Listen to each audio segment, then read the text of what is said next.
Hello, Cinemarionette. I'm going to do something I've never done before. I'm going to do a little bit of a behind the scenes making of video. So, I have worked on the Blake 7 Blu ray sets put out by BBC Home Video. Uh, just kind of as a technician, basically. Chris Thompson, one of the producers of visual effects for these lovely box sets, which I highly recommend you check out if you're a fan or if you're interested in Blake 7 at all. It's the definitive release. um Blake 7, of course, being a 70s science fiction TV series produced by the same studio that produced Doctor Who, but it's got a little bit more of an adult bent than Doctor Who, so it's kind of an interesting piece of science fiction history and a fun show to watch as well. But I worked on the first season as kind of a technician, and for this season I wanted to do something a little bit more involved. And Chris Thompson suggested that I give a shot at making a puppet, Claw, for a scene, which was a very brief, in one episode, where there's kind of a claw that reaches in and scares some of the guest characters for that particular episode. And I was going to start from scratch and sculpt a claw, and I sort of ran out of time, and I was looking around and I was like, what can I cannibalize to make this claw in a hurry? And I had this old Folk Manus puppet, Folk Manus being a famous brand of toy puppets, and he's basically like a tree character. You can see he's got like 3 tree sections that come out of the top, and then he's basically a stump, and you put your hand in and he talks like that. His eyes move not very well. It's not a super functional puppet. It's kind of cutesy looking, but I just, someone gave me this and I had some fun playing around with it, and I decided, you know, these 3 bits at the top are actually hollow, so maybe I could do some sort of like claw.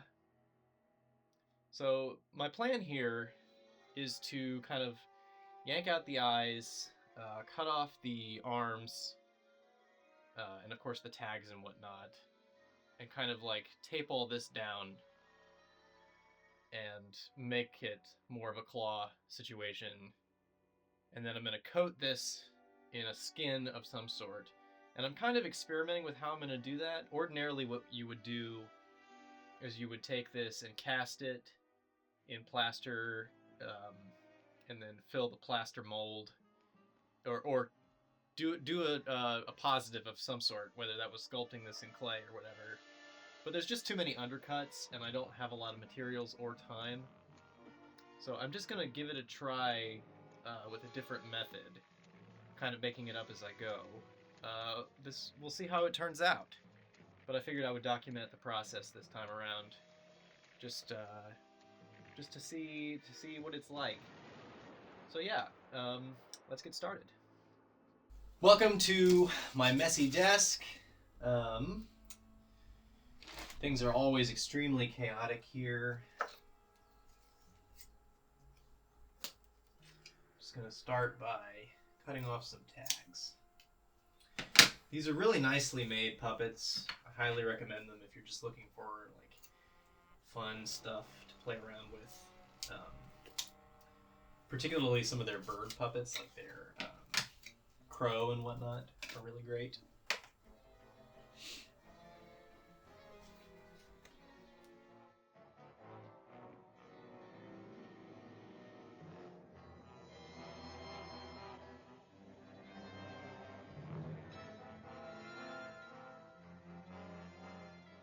Oh, ho, ho, ho.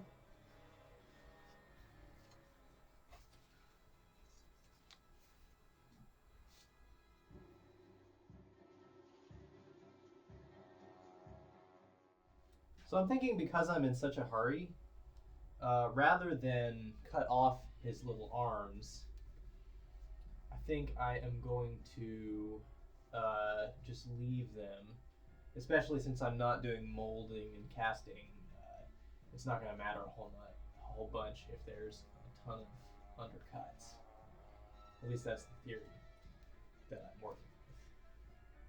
We'll see if it works.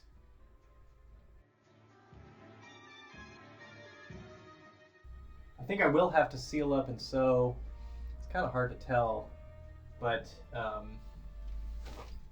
bring the light around here. You can kind of see that he's got a bunch of like mustache hairs and stuff on his face. I think what I want to do is kind of tuck all of that in and then seal his lower jaw kind of up over his eyes. So I'm going to sew that up real quick.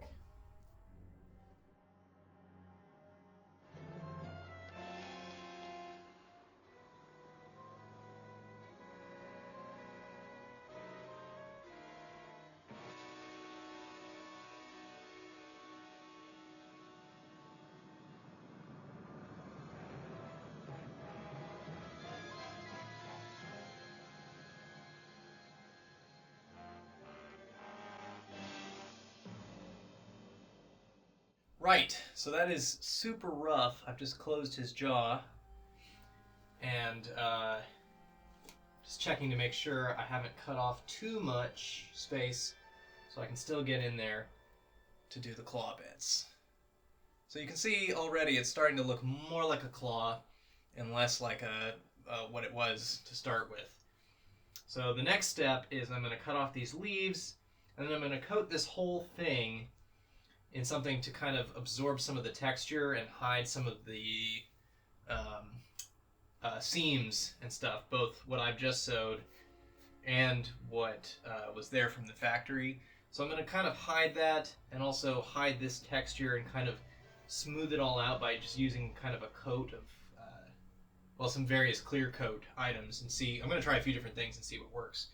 This whole thing is just kind of an improvisation, so it may not work, but let's give it a try anyway.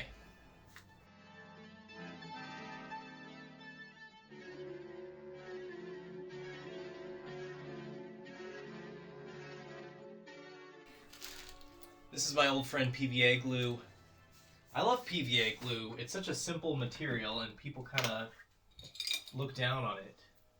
But it's so versatile. And you can do so much with it. I'm actually, just for the beginning, I'm just going to dump a ton on just to see how it does as kind of like a sealant.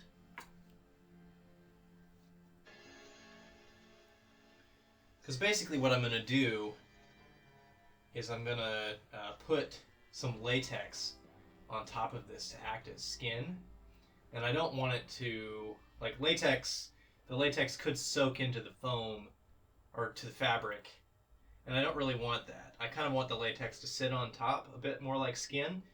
And it's not going to have a perfectly skin-like texture. It's going to be a bit rough and ready and kind of raw. But I'm hoping that'll work for the type of creature that it is. Because it's a really weird, like, monster alien creature. I'm hoping it'll look kind of like, you know, unfamiliar and not too, you know, I don't know.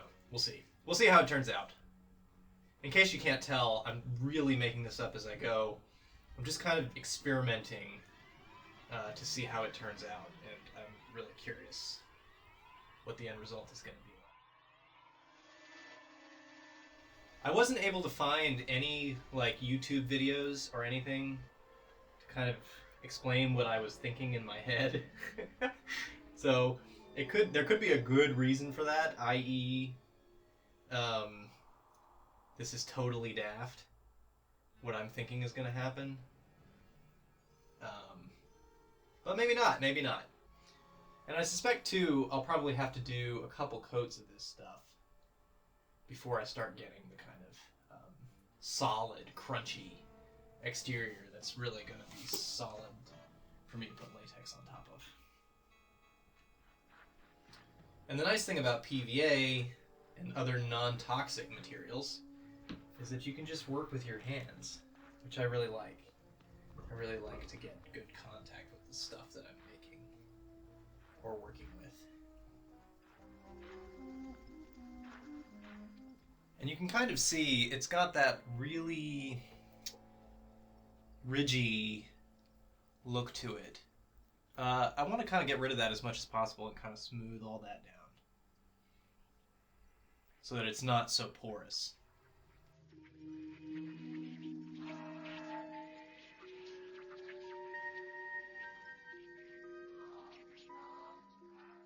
I'm not super good at making things. I never had like really good instruction in making things. Slash, I don't think I really have a good like natural gift for building puppets or anything like that.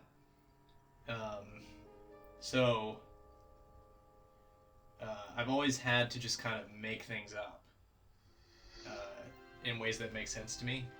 I'm one of those people that like plays a board game and I hear the rules explained and I'm like, what? And I feel the same way when I watch like YouTube tutorials on doing stuff. I'm always like, you're not speaking the same language that I speak. I don't know if that's like a learning disability or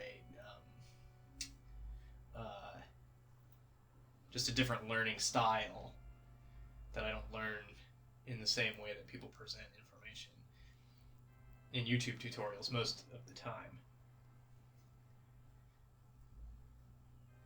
But, yeah. I don't know. I've never let that stop me from trying things. And sometimes they're complete disasters, and sometimes they work out okay. I'll never be like a master puppet builder. And I'm sort of okay with that because there's so many really talented people out there who can do this kind of stuff. If they were like, make a monster claw, they would do this like from scratch and do a clay sculpt probably and do it properly, and it would look really great, and that's awesome.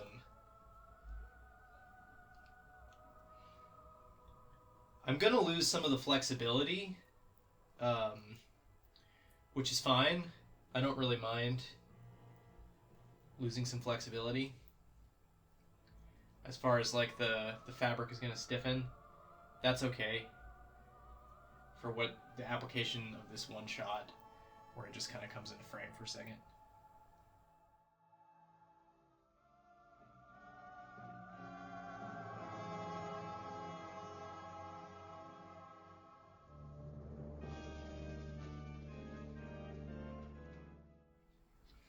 Cool, so he's basically completely coated in PVA glue, and I'm just gonna let it dry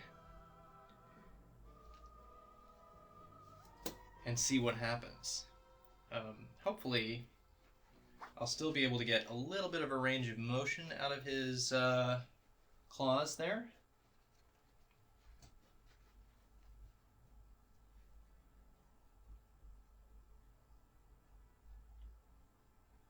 And when you slow that down to a really high speed, it could look quite interesting.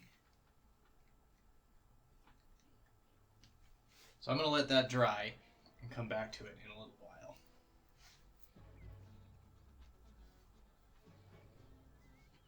Okay, so let this guy dry a little bit. He's, it is definitely adding more stiffness, and it's not, but not in a bad way. I think I will either need to do another coat, or I think what I'm actually going to do is take this to a ventilated area and give it a blast of spray adhesive, and hopefully that will help cement the kind of coat over top of it that I'm going to need if I'm going to get the latex to stick to it.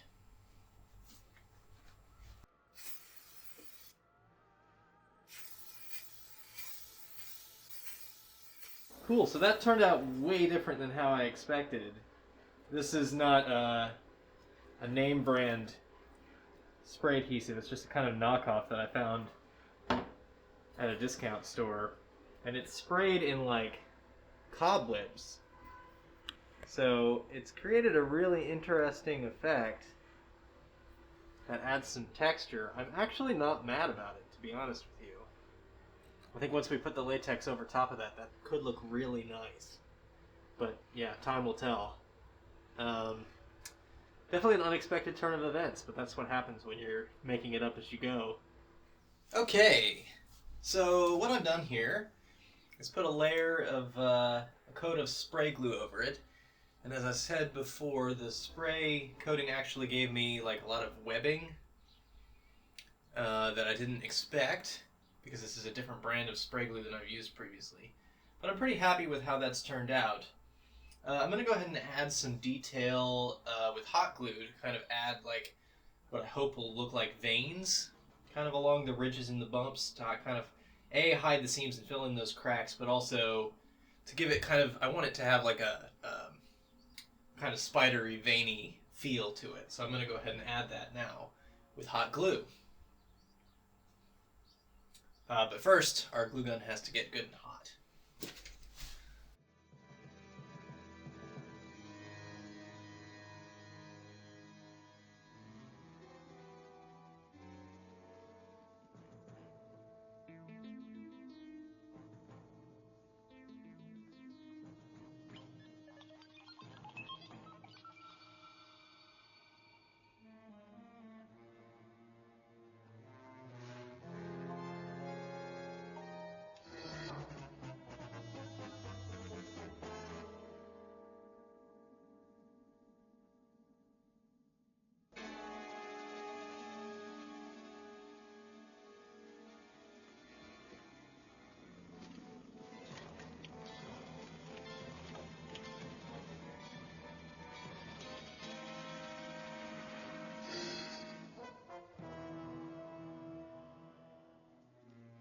Okay, now before I go any further, I'm going to go ahead and start testing some latex on this guy, just to see how well what I've built is going to take the latex skin that I want to put over top of it. I still want to add some more details, and I'm going to use some latex to do that, but I need to know at this point if the latex is going to work. So I'm going to give it some tests.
So the first coat is mostly dry, and I'm actually super pleased with how it's turned out. I mean, clearly it's the latex is dried on clear, so you can't quite tell just how much of it is latex, but it's added a nice shiny skin right over top, which is exactly what I wanted. I think once I paint this, make it look all nice, do a couple more coats, it's gonna look really, really nice. So I'm pleased.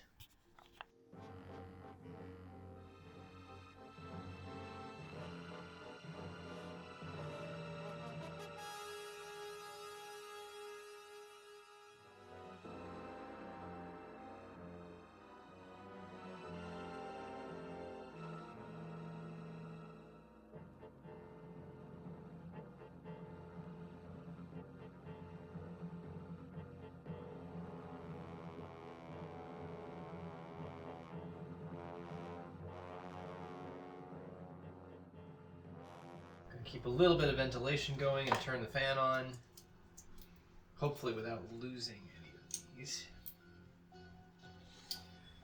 Yeah, but I'm going to mix a little latex together with some acrylic paint and kind of use that as a coating and see how that works. And if I like the results, then I'll be using the same method for the entire skin. And that's how I'll paint my cloth.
Bit slower.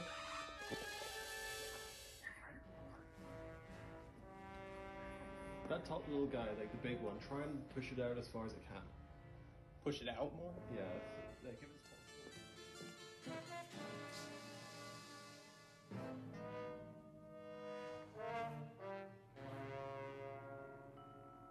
a Still, keep still. Keep flat and still.